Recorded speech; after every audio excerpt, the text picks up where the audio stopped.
Hello, I'm John Garvin, the writer and director, and I'm here with... Sam Witwer. I play Deacon St. John in Days Gone. Yeah, and we're here to talk about the alternate path demo. So we did 2 demos for E3 this year.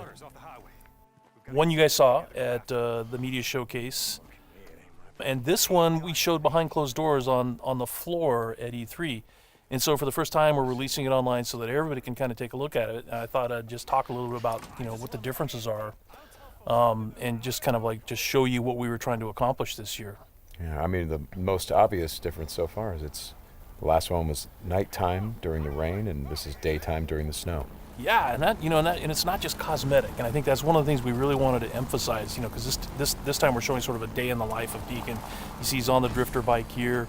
We wanted to show a little more of the bike riding and how the weather can kind of impact that. So we have this drifting mechanic, right? You see him kind of slipping and sliding around a little bit. Changes the handling of the bike. That's really interesting. Now, there were wolves there last time, John, and these wolves would pursue you down this road, and then Deacon had to turn his back, shoot a wolf, and he got clotheslined right up there, didn't he? Yeah, exactly. So this time you see that he wasn't being chased by the wolves. That's a dynamic event that can happen or not. It just depends on when you're playing the game. Interesting. And this time Deacon saw the ambush and he was able to avoid it. So he kind of comes up and around and behind them. So does weather impacts whether these creatures show up or not in daytime, nighttime, all that stuff? Yeah, absolutely. So especially the freakers, they come out, they're mostly nocturnal, but they will come out as the weather gets colder. They become stronger in the cold. Right. And so that will, again, kind of change up the way the game plays. That's very, very, I kind of love that you decided to do this as a demo to show 2 completely different iterations on the same exact mission in the game. Yes, exactly. So we wanted to have, the job is basically the same. Deacon hears that his buddy's in trouble, rides out to save his life. And, as you can see here, this is a completely different experience from what we showed in the first demo. In the first one, Deacon gets clotheslined, and it sounded very painful, by the way. Speaking of painful, okay, so the combat in this game is fairly brutal. John, you want to talk about that a little bit? Well, we just wanted to make it as realistic as possible. So, yeah, we're not holding back on that at all. And Sam's done most of his own stunt work for this. And I can tell you that when we're on the performance stage and we're capturing that stuff, we just try to keep it real, right? Right. Well, right. There was sort of a decision made at some point. What I've been on the project for 2 or 3 years now. Yeah, I think 3 years. And so early on, I think there was a more. What were we? It was more Kurt Russell and sort of a two-fisted thing, and then it turned into, hey, let's take this quite seriously. And what that required is a lot more. Taking this combat stuff and showing the horror of the violence that happens and it were this type of circumstance to take place. I mean, realism, weirdly enough, is the thing we keep going back to when it comes to not just the stunts, but also the performance style. I think, it was very important that it doesn't seem like a bunch of actors, saying lines. It was all very incidental.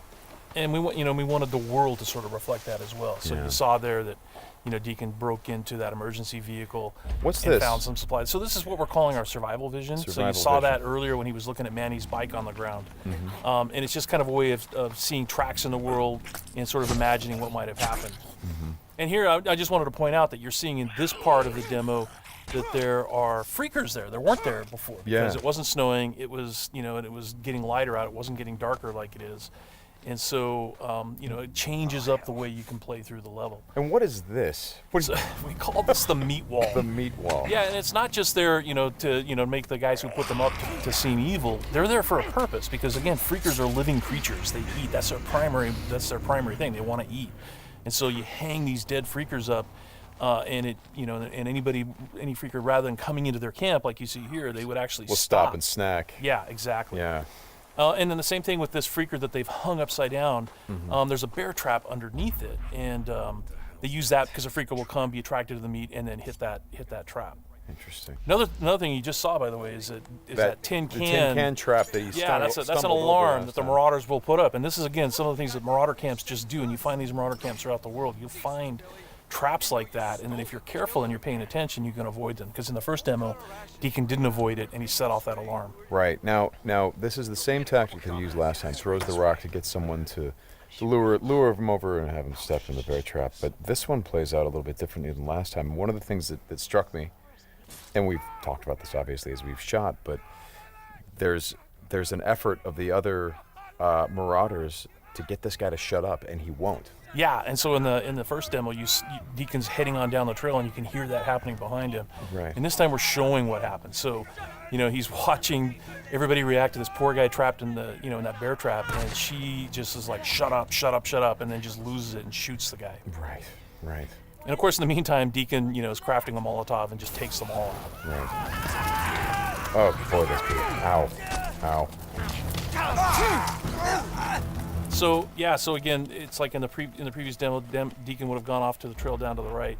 This time he's going to head this way. He follows the tracks, and comes under a sniper attack. Now let me ask you something about the survival. Okay, there's a sniper attack coming, but the survival vision is, if you don't say upgrade your survival vision, can you miss clues? I mean, are there things that you would get if you upgraded your survival vision that would help you complete the mission better? Exactly, and you have to, we have a whole skill tree, and it's all tied to the experience that you can earn as you're just playing through the game, and then you can upgrade those things. What's happening here? We got a freaker tied to a tree. Yeah, so this is another type of trap that Marauders will set. They will basically chain freakers to the perimeter of their camps, and they use them as kind of an alarm system. And then that, you saw that Marauder there. He was just tormenting the poor freaker, and then so Deacon kind of takes advantage of that. Well, and you think for a moment that Deacon is the guy. He's sort of helping the freaker by getting the guy that taunted him. Is like no, and then he's going to take the freaker out right afterward. Exactly. And this is a bit of silent sniping using the crossbow.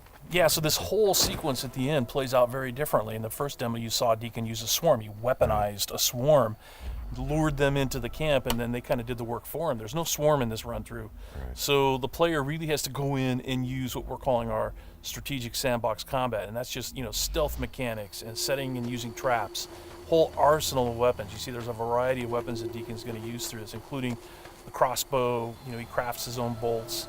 And he's got to figure out how to get up to Manny, using his combat skills instead of doing it strategically. So straighten me out. Those bonfires, were those there in the previous demo? No, they weren't. Right. So that's another big difference. Is that if you come here during the day, it's like in the media showcase demo, there was like kind of a fight club thing going on. Right.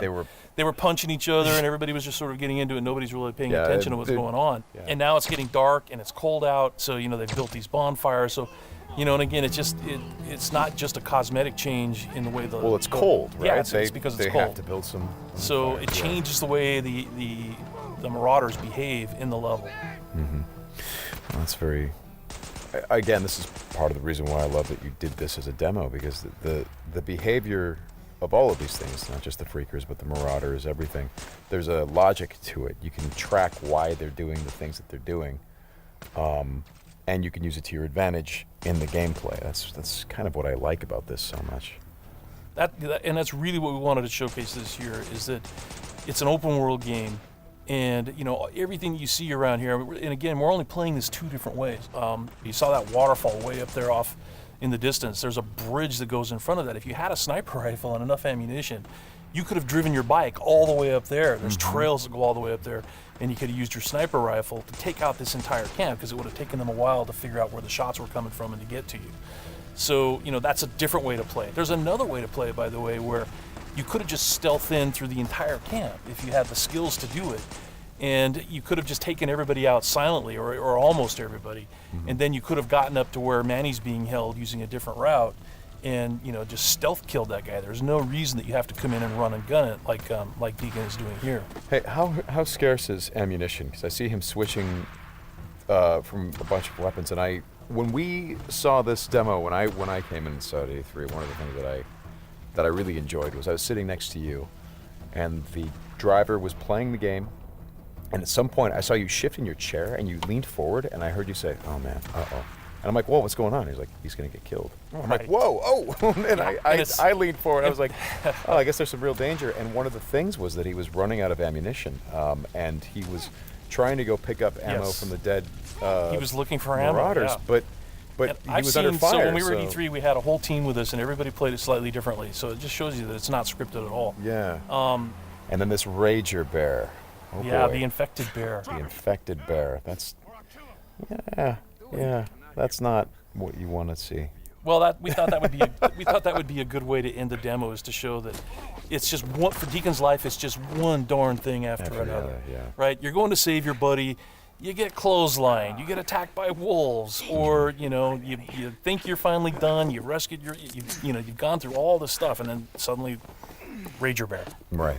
Well, as you said to me, it's not just about exploring an open world, as it is the open world coming after you, the open world seeking you out, trying to... Yeah, exactly. That's our tagline. In Days Gone, you don't have to go seeking out trouble. The world comes for you. Trouble's looking for you. All right, Sam, thanks a lot. Thanks, John. It's been fun, and I hope you guys enjoy the demo, and we'll talk more about it soon.